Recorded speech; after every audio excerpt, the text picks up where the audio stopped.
એ સ્પષ્ટ શબ્દોમાં સારી રીતે કથાને આકાર આપી આપના સમક્ષ હું કહીશ. પણ એટલું તો જરૂર કહી શકું છું, કોઈ પણ જાતિના, કોઈ પણ જ્ઞાતિના, કોઈ પણ વર્ણના, કોઈ પણ દેશના, કોઈ પણ વેશના જે મનુષ્ય ભગવાન મહાદેવનો ભક્ત છે તેના માટે એટલું તો ભગવાન મહર્ષિ વેદવ્યાસજીએ કહ્યું છે કે એને શિવ ભક્તિ પ્રાપ્ત થાય છે જેને અનંત જન્મો સુધી, જેને ઘોર તપસ્યા કરી છે. અને અઘોર તપસ્યાનું ફલ જ તેમના જીવનમાં મહાદેવની ભક્તિ છે. ભગવાન શિવજીના ચરણોમાં સૌને ભક્તિ થતી નથી એવું ભગવાન મહર્ષિ વેદવ્યાસજીએ શિવ મહાપ્રણવ ગ્રંથના પ્રારંભમાં કહ્યું છે. કોઈને કોઈ જગ્યા આપણે શ્રદ્ધા, કોઈને કોઈ જગ્યા આપણો વિશ્વાસ, પણ સંપૂર્ણ અતૂટ જેને ભગવાન મહાદેવમાં શ્રદ્ધા છે, અતૂટ વિશ્વાસ જેને ભગવાન શિવજીમાં રહેલો છે, તેના માટે ભગવાન વેદવ્યાસજી એક વચન આપ્યું છે કે અનંત જન્મોમાં જેને અઘોર તપસ્યા કરે છે એને જ ભગવાન શંકરજીની ભક્તિ મળે છે. સૌને ભગવાન મહાદેવની ભક્તિ મળતી નથી. આવું શિવ મહાપ્રણવ ગ્રંથમાં કહ્યું છે. ના શ્લોક ભગવાન મહર્ષિ વેદવ્યાસ રચિત છે. એક એક શ્લોક મહાદેવની પૂજા છે, એક એક શ્લોક શંકર ભગવાનનું આરાધન છે. ભગવાન મહાદેવની કથા આપણે લૌકિક નહીં અલૌકિક સમજવાનો પ્રયાસ કરીએ અને શ્લોકાત્મક ભગવાન મહાદેવની કથા સમજવાનો અને કહેવાનો પ્રયાસ પણ કરીએ. આપણે આ ભગવાન મહર્ષિ વેદવ્યાસજીનું વચન છે. અનંત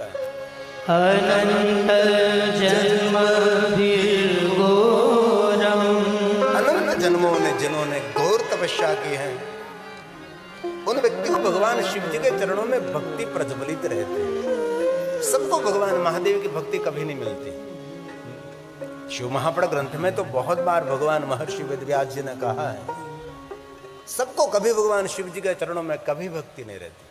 बहुत कम लोग दुनिया में है जिनको भगवान महादेव की भक्ति मिलती है, और जिनको भगवान महादेव की भक्ति मिलती है वो मुक्त आत्मा है.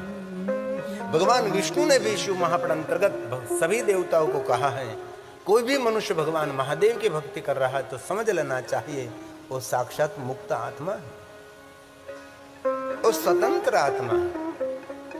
अपनी स्वतंत्रता पूर्वक धरती पर उसका अवतरण हुआ है. इस जीवात्मा को कभी सामान्य जीवात्मा मत मानिए. जो भगवान महादेव का भक्त है, जो भगवान शिव जी के चरणों में निरंतर भक्ति कर रहा है और महादेव की पूजा में, महादेव का अर्चन में, महादेव के दर्शन में, महादेव के स्मरण में जो रत रहता है वो जीवात्मा दर्शनीय है. वो साक्षात भगवान शिव जी का अंश है. कोई जाति ज्ञाति वर्ण भेद यहाँ शिव महाप्रणव ग्रंथ में नहीं है. कोई ऊंचा और कोई नीचा ऐसा भी भाव शिव महाप्रणव ग्रंथ में कहीं भी भगवान महर्षि वेदव्यास जी ने नहीं दिखाया. क्यों नहीं दिखाया? तो भगवान शिव जी सबका स्वीकार करते हैं. शिव भक्त उसको कहते हैं सबका आदर करे, सबका सम्मान करे, सबका मान करे, सबको श्रेष्ठ समझे. वही सच्चा शिव भक्त है. जिनके हृदय में दुर्भाव रहते हैं, जिनके हृदय में द्विज भाव रहता है वो संपूर्ण शिव भक्त नहीं है. हम सभी शिव जी को जानते हैं, थोड़ा अंश स्वरूप तो हम जानते हैं कि भगवान शिव जी के साथ देवता भी है, दूत भी है, भूत भी है, मूषक भी है, मयूर भी है, सर्प भी है, सिंह भी है, नंदी महाराज भी है. पावन अपावन जिनके साथ प्रेत योनि के सभी रहते हैं. पिछड़े हुए जिनका तिरस्कार देवताओं ने कर दिया उनका स्वीकार भगवान स्वयं शिव जी ने किया है. भगवान शिव जी का चरित्र समझना समझाना एक छोटी बात नहीं है. और जो पहली बार भगवान महादेव की कथा का श्रवण कर रहे हैं उसको तो कुछ भी पता नहीं लगेगा.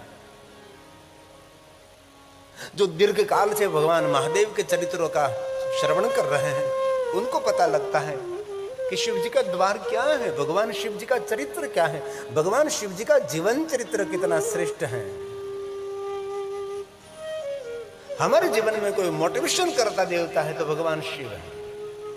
शिव में क्या नहीं है? शिव में सरलता है, श्रेष्ठता है, समर्पण है, दूसरों के प्रति भाव रखने की प्रीति भगवान शिव जी में है. शिव जी ने सबका स्वीकार किया है. भगवान महादेव ने सबको कुछ न कुछ दिया है. और कोई बुद्धिजीवी व्यक्ति मुझे एक कथा दिखा दे कि भगवान शिव जी किसी के पास वरदान मांगने के लिए गए, कहीं आपको कथा नहीं मिलेगी. और सारी दुनिया के देवता भगवान महादेव के पास वरदान मांगने के लिए लाइन में खड़ी रहती है। भगवान शिव कभी किसी के पास वरदान मांगने के लिए नहीं गए। भगवान महादेव के पास सभी विश्व के देवता वरदान मांगने के लिए आए, और शिव जी ने कभी कोई देवताओं के पास से कुछ मांगा नहीं। शिव जी ने सब कुछ दिया है, और जिनको दिया उसके घर में दिया जल रहा है। उसके जीवन में, उसके घर में, उसके परिवार में कभी अंधकार नहीं होता। ये प्रकाश देने वाला शिव है, क्योंकि मैं शिव जी को ज्योति कहते हैं। महाशिवरात्रि का अर्थ क्या है? महाशिवरात्रि का अर्थ है अंधकार से प्रकाश की ओर हमारी गति। महाशिवरात्रि का अर्थ है कि आकार में से निराकार की ओर हमारी गति हो, हमारा मन वहां समर्पित हो। हमारी सनातनी परंपरा, हमारी हिंदू परंपरा ये निराकार की उपासक है, और निराकार की उपासना का प्रारंभ ये महाशिवरात्रि है। इसलिए कभी महाशिवरात्रि को सामान्य नहीं समझना चाहिए। महाशिवरात्रि देवताओं का पर्व है, ऋषि मुनियों का प्रिय पर्व है, ज्ञानियों का पर्व है, विद्वानों का पर्व है। जिनके जीवन में विद्वत्ता है, जिनके जीवन में ज्ञान है, जिनके जीवन में भक्ति है, जिनके जीवन में देवत्व है, वही महाशिवरात्रि के दिन भगवान महादेव की उपासना साधना कर सकता है। सब लोग भगवान महादेव की उपासना साधना कभी नहीं कर सकते। और आपके परिवार में, आपके घर में कोई एक महादेव का भक्त है तो इतना याद रखे, कोई सामान्य जीवात्मा आपके घर में अवतरित नहीं हुआ है, भगवान शिव ने अंश आपके परिवार में भेजा है। ये महादेव की भक्ति की एक श्रेष्ठ महिमा है। ये तो सिर्फ मैं पूरक कहता हूं। अब तो शिव महापड़ ग्रंथ में तो डुबके लगाना बाकी है। अब तो शिव महापड़ ग्रंथ के द्वार खोलना भी बाकी है। मैं तो उपसहार कहता हूं, थोड़ा थोड़ा मैं एक बैकग्राउंड बना रहा हूं कथा का। इसलिए बहुत हृदय से आप सभी का मैं बहुत आदर करता हूं, क्योंकि आप सभी भगवान महादेव की कथा में पहले दिन उपस्थित हैं। और पहले दिन इतनी बड़ी संख्या में भाइयों बहनों कथा में उपस्थित रहना वो भी हमारा एक पुण्य है, क्योंकि पहले दिन बहुत लोग उपस्थित नहीं रहते। इसलिए आप सबका मैं बहुत हृदय से आदर करता हूं, बहुत हृदय से धन्यवाद करता हूं। आप भगवान महादेव की कथा सुनकर कुछ तो जीवन में परिवर्तन करेंगे, तो जीवन में कोई नया आवर्तन होगा, तो हमारा वर्तन मंगलमय बनेगा। ऐसे तो नहीं बनता। कथा सुनने से पुण्य तो जरूर मिलता है, इसमें कोई संशय नहीं है। लेकिन सुख तो तब मिलेगा, शांति तो तब मिलेगी कथा सुनकर जीवन में कुछ परिवर्तन करें। जो परिवर्तन नहीं होगा तो पुण्य मिला, लेकिन आपके जीवन में कोई शांति, कोई सुख नहीं मिला। कथा आध्यात्मिक एक परिवर्तन है। कथा सुनकर हमारी वाणी में, मेरे व्यवहार में, हमारे विचारों में थोड़ी स्वतंत्रता सही, लेकिन विवेक सभर हमारी स्वतंत्रता होनी चाहिए। ये भगवान महादेव की अद्भुत महिमा है। इसलिए जो महादेव के भक्त हैं उनके लिए भगवान महर्षि वेदव्यास जी ने ये बात कही है, अनंत जन्मों का ये पुण्य है। अनंत जन्म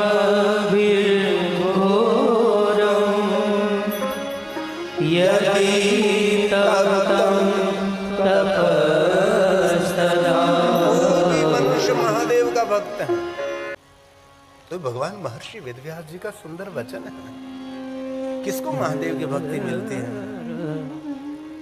आपके हृदय में जो महादेव के प्रति थोड़ा सा भी प्रेम है, थोड़ा सा भी आदर है, तो अपना स्वयं को गौरवंत मानिए, अपने स्वयं को कृतार्थ मानिए कि भगवान पता नहीं मुझे किस जन्मों का मेरा पुण्य है कि मुझे आप में भक्ति हो रही है। और शिव महापड़ ग्रंथ में तो भगवान महर्षि वेदव्यास जी ने स्पष्ट कहा, जब मनुष्य के हृदय में देवत्व प्रज्वलित होता है, कोई भी मनुष्य हो, जाति ज्ञाति को छोड़िए यार, ये तो मंदबुद्धि लोगों का प्रमाण है। कोई भी मनुष्य के हृदय में जो महादेव के प्रति कुछ भक्ति हो रही है, तो मनुष्य देवत्व को प्राप्त हुआ है। जब तक हम देवत्व को प्राप्त नहीं होते, वहां तक महादेव में कभी हमारी भक्ति होती ही नहीं। इसलिए भगवान महर्षि वेदव्यास जी को कहना पड़ा, जो महादेव का भक्त है उसने अनंत जन्मों में कोई सामान्य तप नहीं किया है, अघोर तप किया है। और जो संपूर्ण महादेव का भक्त है उनको ये भी समझ लेना चाहिए उसका अंतिम जन्म है, बाद में उसको कोई मृत्यु लोक में उसको आना नहीं पड़ेगा, उसके लिए भगवान शिव का ही सानिध्य रहेगा। ऐसे बहुत सारे श्लोकात्मक मेरे पास प्रमाण है। इसलिए सभा में जो महादेव के परम भक्त हैं तो हमारे लिए प्रणम्य है, हमारे लिए वंदनीय है। कोई भी पुरुष हो, कोई भी नारी हो, शिव महापड़ ग्रंथ में कहा जो महादेव का भक्त है वो साक्षात रुद्र तुल्य है, रुद्रा एव नः संशय, इसमें कोई संशय नहीं हो, साक्षात रुद्र का प्रतीक है। ये महादेव की भक्ति की महिमा है। पहले इतने बड़े रोग नहीं होते थे ना, अभी जो रोग है high low BP, diabetes, blood pressure, mind pressure, विचारों का प्रेशर, काम का बहुत प्रेशर है। तो पहले कुछ नहीं होता क्योंकि पहले हम बहुत काम करते थे, इतना परिश्रम, इतना पुरुषार्थ करते थे। आज थोड़ा पुरुषार्थ कम हो गया, थोड़ी मेहनत कम हो गई, इसलिए बहुत सारे रोगों को हमने निमंत्रण दे दिया और हमारे पास आ गए। और कथा एक मानसिक रोगों की दवा भी है, एक मानसिक आह्लादितता देती है, मानसिक प्रफुल्लित कर देती है। ये भगवान की कथा है। इसलिए आप रोज 3-3 घंटे महादेव की कथा श्रवण करेंगे तो आपका समय व्यर्थ ही नहीं रहेगा। 9 दिन हृदय से, भाव से कथा श्रवण करो और थोड़ा धैर्य रखकर थोड़ा समय का इंतजार करो। और मैं हृदय से कहता हूँ, आपने जो कथा स्थल पर संकल्प किया है आपकी योग्यता के अनुसार, आज नहीं तो कल ये मेरा महादेव पूर्ण करता है। ये कथा की विशेषता है। लेकिन जिन लोगों को कथा का परिचय नहीं, सत्संग का परिचय नहीं, मेरे धर्म ग्रंथों का परिचय नहीं, उन लोगों को क्या मालूम होता है। भगवान महादेव को याद करेंगे और हृदय से याद करेंगे, दिल से याद करेंगे।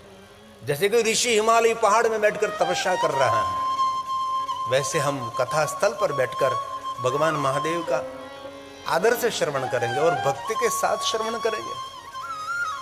इसलिए शिव भक्तों के लिए श्लोक भगवान महर्षि वेदव्यास जी ने गाया है। ये अनंत जन्मों का पुण्य है। अनंत जन्म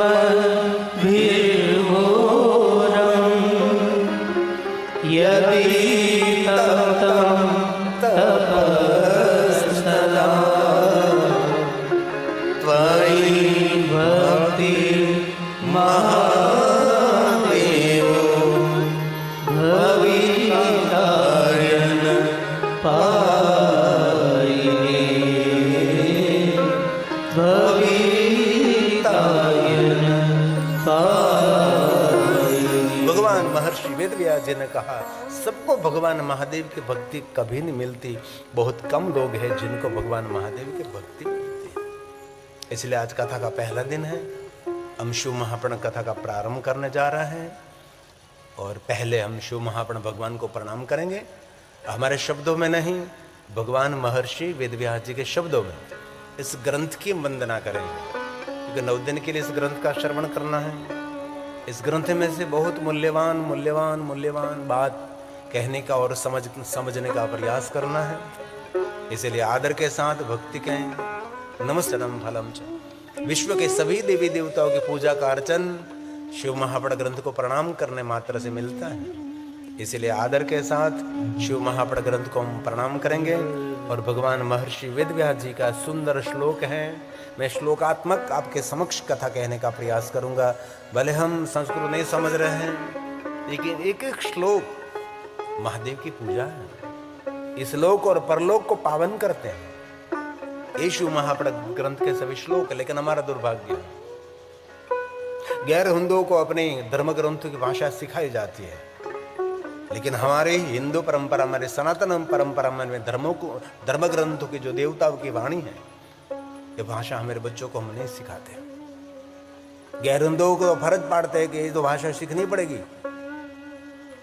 कोई भी स्कूल में पढ़ते हो, कहीं भी पढ़ते हो आप, लेकिन आपको ये ग्रंथ की भाषा सीखनी पड़ेगी। तो हमारा में कोई धर्म अनुशासन नहीं है, इसलिए हम लोग ये भाषा नहीं समझते। आज नहीं तो कल फिर से ये चक्र चलने वाला है, युग आने वाला है। धीरे धीरे संस्कृत के प्रति सबका आदर होने वाला ही है। इसलिए श्लोक शिव महापड़ ग्रंथ का है, प्रारंभ का है, शिव महापड़ ग्रंथ की वंदना है। वंदे शिव पुराणं सर्वदा प्रसन्नभिः शिव प्रसन्नतां याया दद्या स्वपदयोरतिं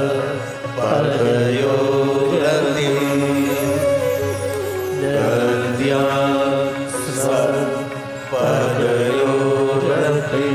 हे महादेव, मेरी प्रसन्न बुद्धि से प्रसन्नता पूर्वक, हे महादेव, आपके चरणों में प्रेम समर्पित करते हुए आपका वांगमय स्वरूप शिव महापड़ भगवान को मैं प्रणाम करता हूं।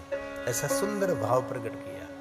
प्रसन्नता पूर्वक, प्रसन्न बुद्धि से, प्रसन्न चित्त से शिव महापड़ भगवान की मैं वंदना करता हूं। ये सुंदर भाव प्रकट किया। धन्य शिव महापड़ से कथा परम पावनी, यस्य श्रवण मात्र पापीयानपि, सब मुक्ति का अधिकार है। मुक्ति का अर्थ है स्वतंत्रता। मुक्ति का अर्थ है परतंत्रता, पराधीनता नहीं, संपूर्ण स्वतंत्रता। और मुक्ति का अर्थ एक दृष्टि से नहीं देखना है कि मृत्यु होने के बाद कोई गति हो रही है।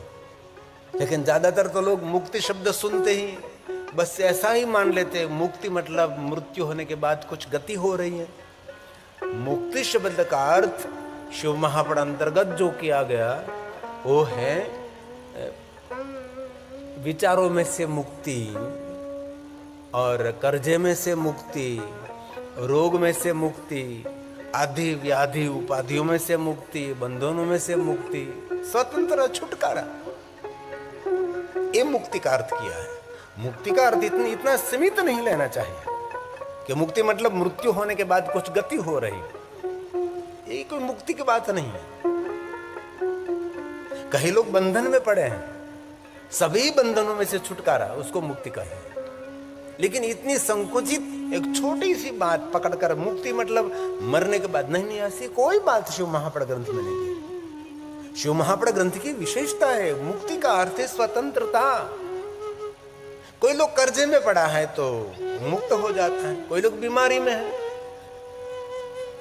कोई आदि व्याधि उपाधि से पीड़ित है, सभी बंधनों में से छुटकारा, उसको मुक्ति कहा है। ऐसा नहीं कहा कि पुण्यवान के लिए, नहीं, सबके लिए, पापियानपि, कोई पुण्यवान हो, कोई भी। पाप शब्द का अर्थ क्या है? पाप शब्द का अर्थ है नकारात्मक विचारधारा, नकारात्मक वृत्ति, नकारात्मक प्रवृत्ति, उसको पाप कहा है। पुण्य क्या कहा है? पुण्य उसको कहा जाता है सकारात्मक हमारी विचारधारा, सकारात्मक हमारे कार्यक्षेत्र, सकारात्मक हमारी सोच, दूसरों का हित और दूसरों का कल्याण और दूसरों का मंगल करने का हमारा भाव, उसको पुण्य कहा गया है। सीधी बात है, जो पढ़े लिखे लोग समझते हैं। पाप का अर्थ यही है, बस दूसरों का अहित करना। स्वयं सुखी होने के लिए प्रयास करते हो और दूसरों को दुख देकर खुद सुखी होने का प्रयास, ये कभी नहीं सुखी हो सकता। कर भला तो होगा भला। दूसरों का हित, दूसरों का सुख, दूसरे को कल्याण का भाव, वही सुख दे सकता है। संकुचित विचारधारा वाला व्यक्ति, संकुचित भाव वाला व्यक्ति कभी जीवन में सुख का अधिकारी नहीं है। भगवान शिव की तरह विशालता से जो अपना जीवन बनाता है, कोई संकुचितता नहीं, पट रहित, कपट रहित जिनका जीवन है, दंभ रहित, दिखावा रहित जो मनुष्य है, वही सुख का अधिकारी है। भगवान शिव जी के पूरे जीवन चरित्र में देखो, भगवान शिव जी कहीं संकुचित नहीं। कोई भी उनके पास आते हैं, सबका स्वीकार करते, सबको वरदान देते हैं। इसीलिए शिव जी को औढ़दानी कहते हैं, वरदाता कहते हैं। हर एक बात में बहुत दिल से कहना चाहता हूं, इस पूरी दुनिया में, पूरे ब्रह्मांड में, 14 ब्रह्मांड में, अनंत कोटि ब्रह्मांड में भगवान शिव जी की तुलना कर सके ऐसा विश्व में कोई देव नहीं है जो महादेव की बराबरी कर सके, भगवान शिव के साथ संगत और खड़े रह सके, ऐसा कोई देव दुनिया में नहीं है। शिव ऐसा एक देव है, सर्वगुण संपन्न है।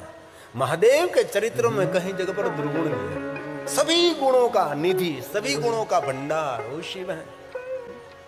लेकिन बहुत लोगों ने महादेव के बारे में बहुत सारी भली बुरी बात कही। आज से 30 साल पहले जब मैं कथा में निकला था तो वो समाज के अंदर बहुत सारा वहम शिव के प्रति था। हमने श्लोकात्मक बातें करते करते, शिव महापुराण ग्रंथ की बातें सुनाते सुनाते बहुत लोगों को सही बात कही कि ये तब गलत फहमी है, गलत बात है। अभी भी मैं बार बार कहता हूँ, जो महाशिवरात्रि आ रही है, महाशिवरात्रि भगवान महादेव के लिंग प्रागटी का दिन है। इस दिन लिंग पूजा का प्रारंभ हुआ था, इस दिन निराकार पूजा का प्रारंभ हुआ था। वो महाशिवरात्रि है और महाशिवरात्रि मौन की रात्रि है, महाशिवरात्रि योग की रात्रि है, महाशिवरात्रि शिव जी स्मरण की रात्रि है। महाशिवरात्रि कोई भांग पीने की रात्रि नहीं है। लोग महाशिवरात्रि दिन भांग पीते हैं, मादक द्रव्य का सेवन करते हैं। ये कहीं भी आपको शिव महापुराण ग्रंथ में आपको नहीं मिलेगा ये महाशिवरात्रि के दिन मादक द्रव्य का सेवन करना चाहिए। महाशिवरात्रि के दिन क्या क्या महात्मा ही है। मौन रहे और थोड़ा भजन करने से आनंद फल देने वाली महाशिवरात्रि है। और मैं बहुत हृदय से आभार व्यक्त करता हूँ लखानी परिवार का। इस परिवार ने महाशिवरात्रि निमित्त सूर्यपुत्री तापी के तट पर भगवान महादेव की कथा का आयोजन किया है। मतलब हम दूर बैठे तापी से थोड़े, लेकिन है तो तापी का तट ने, जो कि सप्त गंगाओं में तापी मैया की विशेष महिमा है।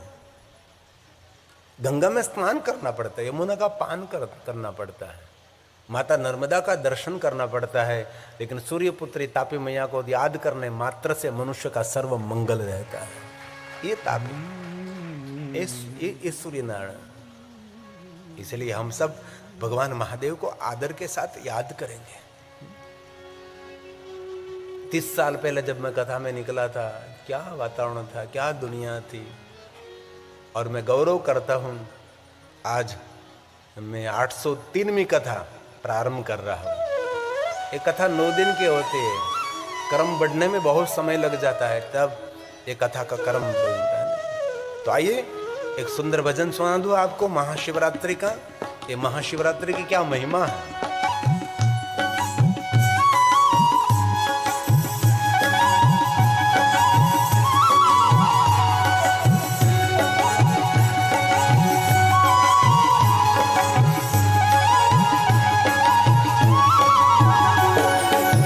शिवरात्रि महारात्रि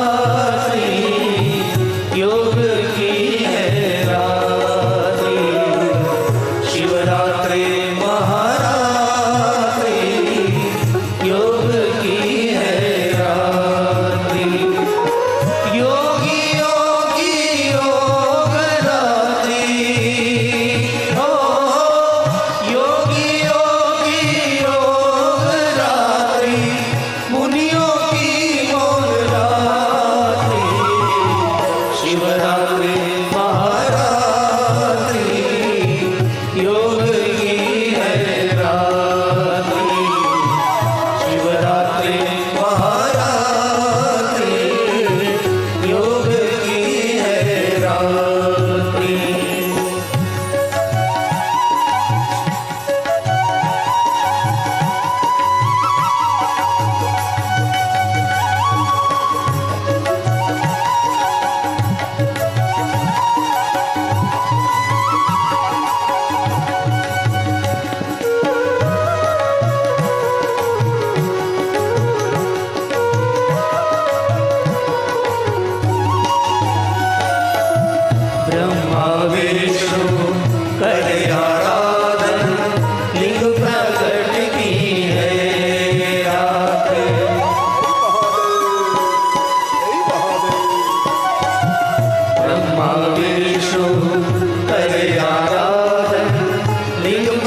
मंगलकारी है शिवरात्रि, शिवरात्रि महारात्रि, योग की है रात्रि, शिवरात्रि महारात्रि, योग की है रात्रि।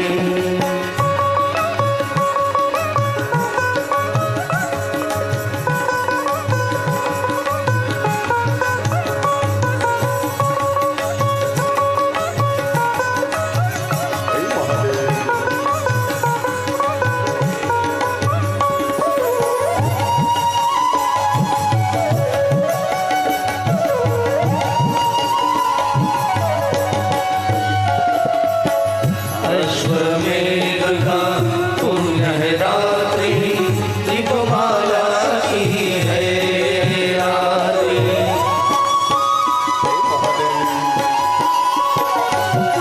अश्वमेध का पुण्य है रात्रि, दीपमाला की है ये रात्रि। सब देवों आराधे शिव को,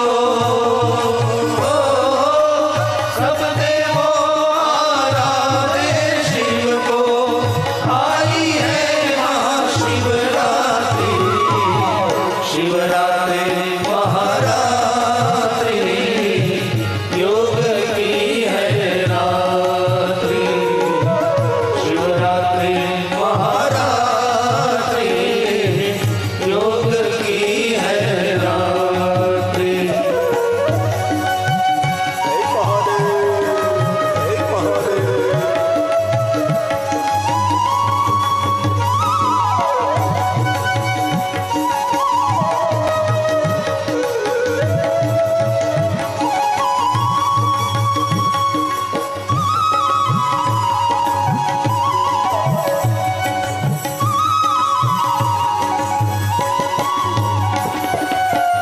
कोई फूल लाया, कोई बेलपाती, पंचामृत और जड़ी विभूति,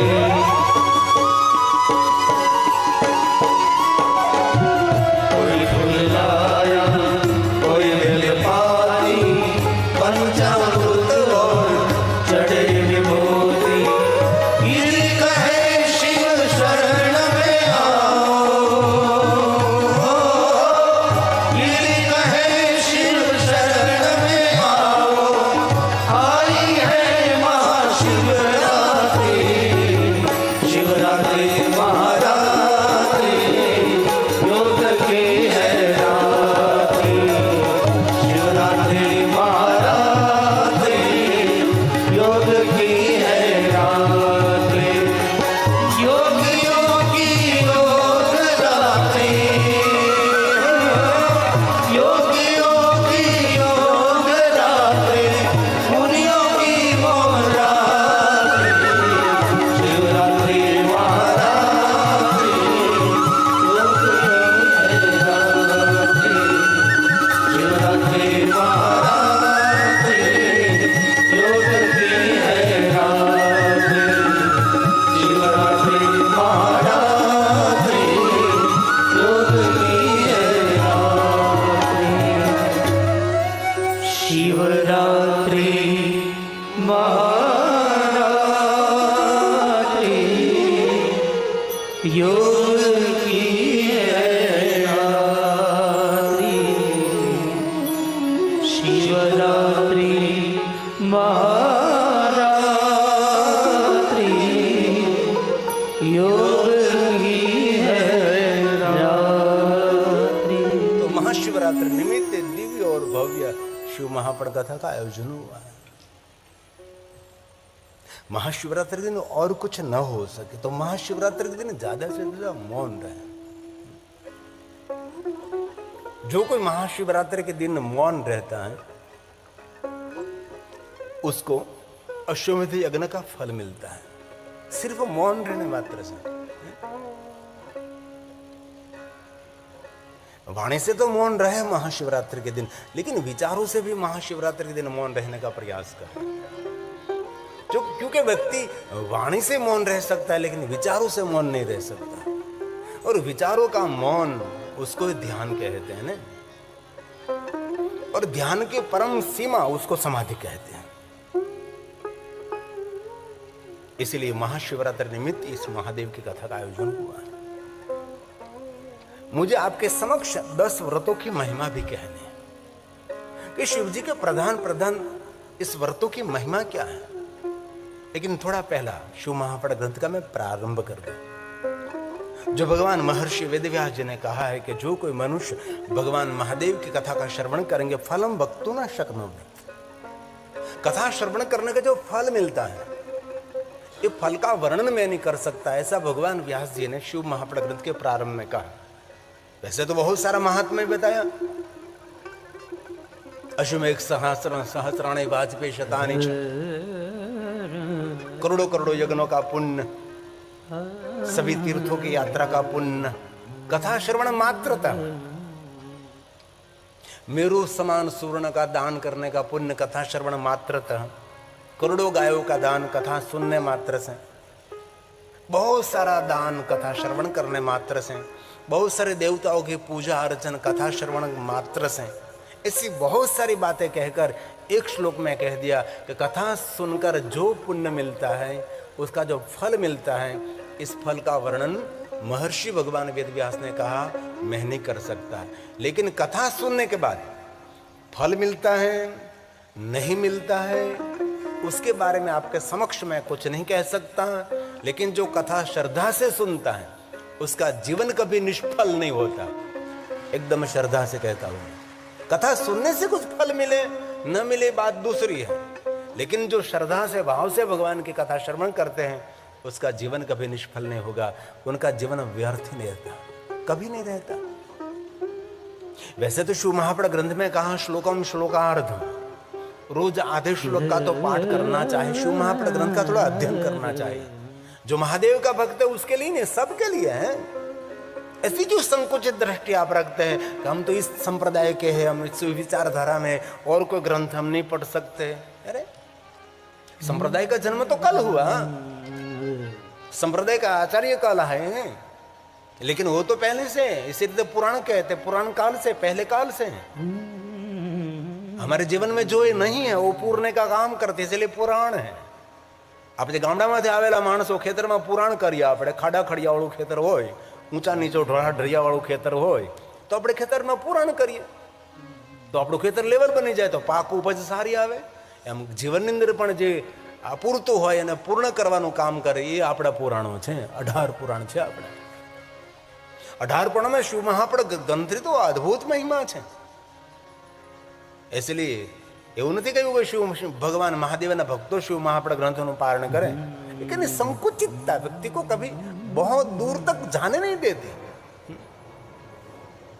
इसलिए आप आधे श्लोक का भी आपसे पाठ न हो सके तो भक्ति अर्चने, भक्ति के साथ शिव महापड़ ग्रंथ का अर्चन करें, सिर्फ उनका पूजन करें। दिने दिने अश्वमेधस्य, इस मनुष्य को बड़े बड़े यज्ञों का पुण्य मिलेगा जो कोई मनुष्य शिव महापड़ ग्रंथ का पूजन करते हैं।